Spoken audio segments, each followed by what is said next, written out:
Hello and welcome. My name is Brian Ahumada, and today's meeting is going to be about the recent strategy updates for our organizational and management issues that we've been having that past year and this year. 5 items that we're going to speak about today are about facility maintenance, technology infrastructure, student mental health, funding and stability, and declining enrollment. Understanding these challenges will help our administration team and plan proactively, allocate resources strategically, and maintain continually in learning even during times of disruption. So, staff, we have noticed that our buildings have been built back in the 1950s and 1954. We've noticed that our schools are declining in building wise, maintenance, equipment wise, electricity, and all that. So here we need to understand that we are required to modernize our buildings to meet safety standards, accessibility requirements, especially for our Williams Act, and the needs of modern instructional programs. So in our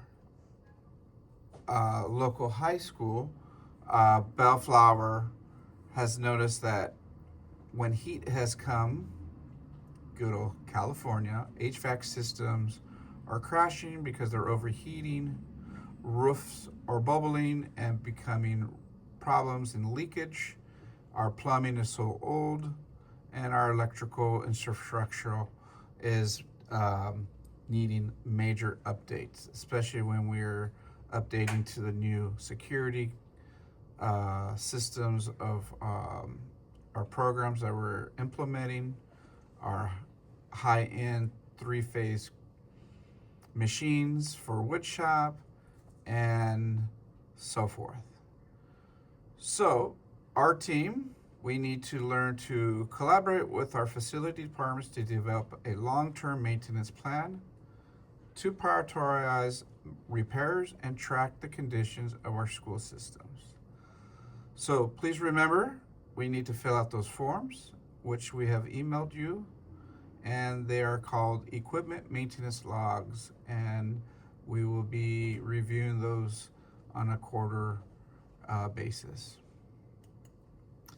Another item that we need to do is basically be aware of our surroundings, of our student health.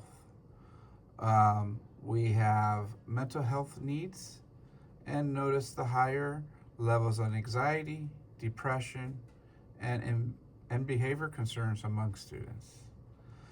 These affects our students' attendance, academic performances, and overall school climate.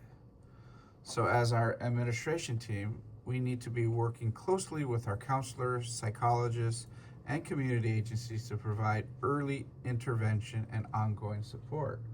So what we have noticed, our local city of Bellflower have reached out and are offering individual therapy classes and support programs for our students. So remind our teachers to fill out the referrals so we could provide those resources to our students.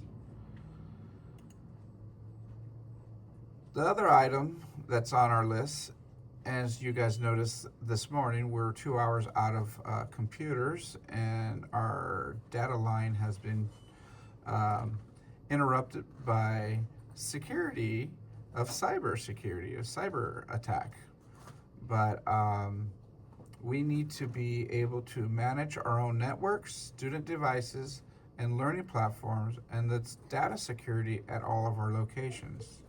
So please remember to be aware of what's going on, because we do not want the disruption of any communication systems, which is our phone lines, and the compromise of our student data, and any uncalled for shutdown of our digital learning platforms.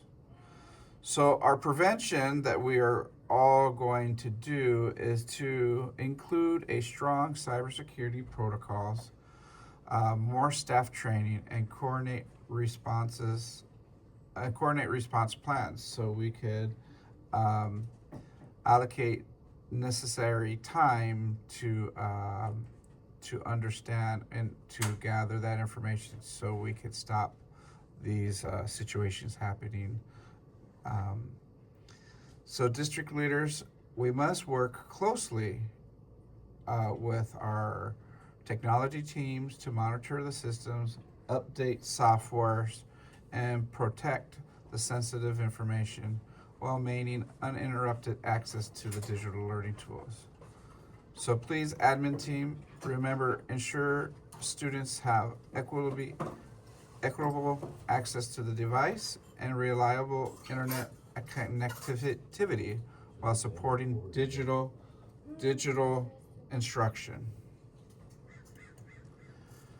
The last thing on our list is the decline in enrollment. We've noticed that in our demographics it has changed lately, and we've had housing costs and increased school choices for our students that tend to go to private school or special STEAM programs or academic workshops where they're homeschooled. So, with that said, we've learned that the lower enrollment also results in the reduced funding for our school sites and the formula for our LCAP, which we know that we utilize to require adjustments to our staffing and program offerings. So, admin, please remember, analyze what you guys have, the enrollment trends, forecast the future needs, and explore the innovative strategies that can help attract and retain our students so we can maintain the fiscal stability of providing the needs for our students.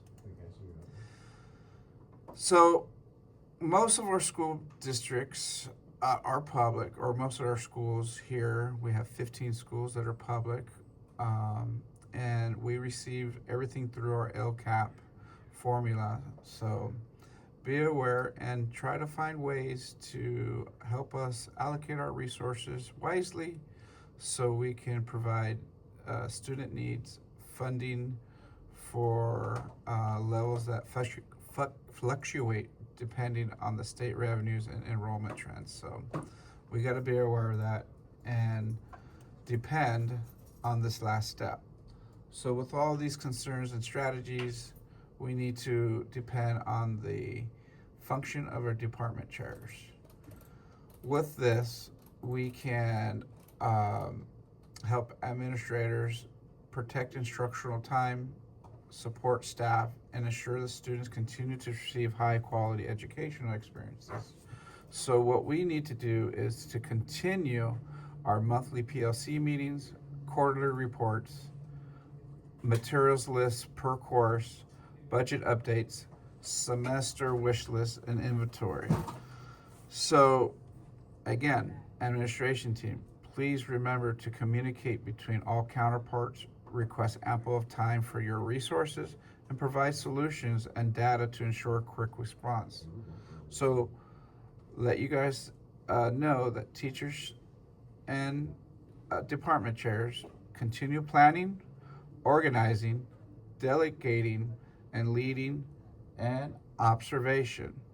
So we can always reach out to our local environment of Bellflower and be able to satisfy some important resources by asking and helping our students thrive. So with that said, thank you for your time, and I appreciate your help. And this being focused and ready to help our students be successful. Thank you, and if you have any questions, feel free to drop an email, and have a great day.